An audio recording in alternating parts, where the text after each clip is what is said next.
Hi everyone, welcome back to my channel Mystic Chemistry Classes.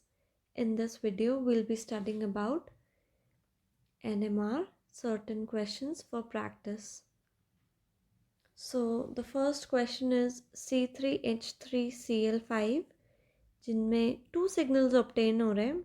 First is a triplet of one hydrogen at delta value 4.52. Another is a doublet of two hydrogens at delta value 6.02. Before starting the question, I would highly recommend कि जिन्हें NMR पहले से थोड़ा बहुत आता है वो बिना देखे क्वेश्चंस करें और जिन्हें बिल्कुल नहीं आता है वो मेरे साथ साथ करें कि मैं कैसे कर रही हूँ. और ये आंसर्स मैंने भी एक बार में नहीं सॉल्व किए थे, इन्हें मैंने खुद 2-3 बार ट्राई करा है, फिर मैंने इन आंसर्स पे पहुँची हूँ. आप ये मत सोचिए कि एक बार में ही आपसे हो जाएगा, ऐसा नहीं होता है. अगर आप न्यू हैं, इस कॉन्सेप्ट से रिलेटेड बिल्कुल नए हैं, तो एक बार में ये नहीं होता है, लेकिन प्रैक्टिस के साथ ये आप सीख जाएंगे करना. इसलिए प्रैक्टिस ज़रूरी है.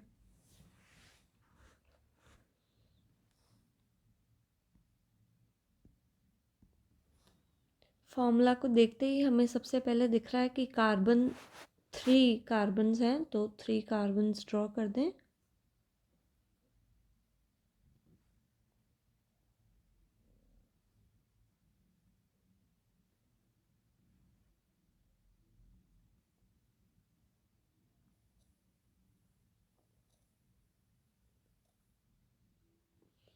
हाइड्रोजन्स भी 3 हैं और क्लोरीन 5 हैं.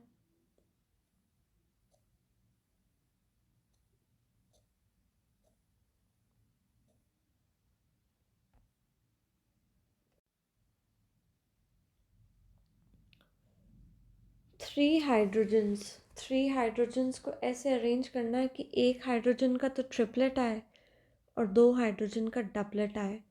अब ट्रिपलेट कब ऑब्टेन होता है और डबलेट कब ऑब्टेन होता है? ट्रिपलेट तब ऑब्टेन होगा जब पास वाले कार्बन पे कितने हाइड्रोजन हो, 2 हाइड्रोजन्स हों, तब एक ट्रिपलेट ऑब्टेन होगा. मतलब कि एक हाइड्रोजन ऐसा होना चाहिए जिसके पास में 2 हाइड्रोजन हों.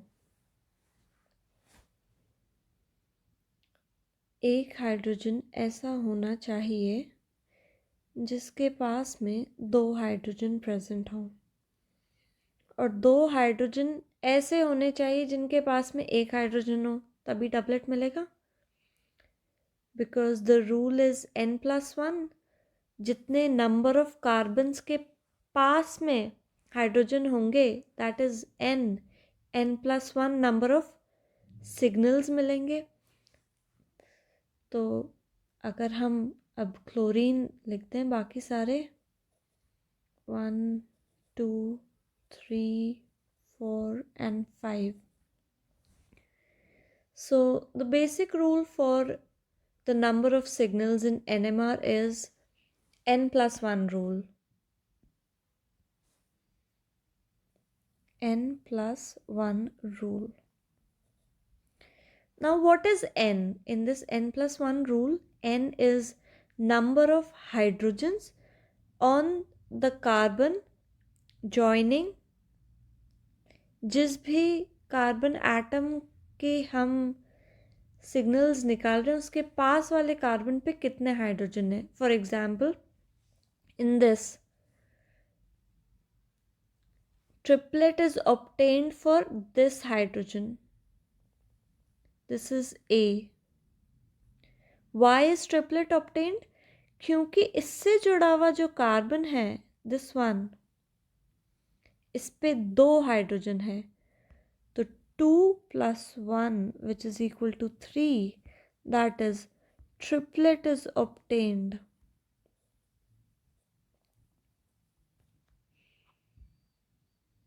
अब यहाँ पे जो हाइड्रोजन्स प्रेजेंट हैं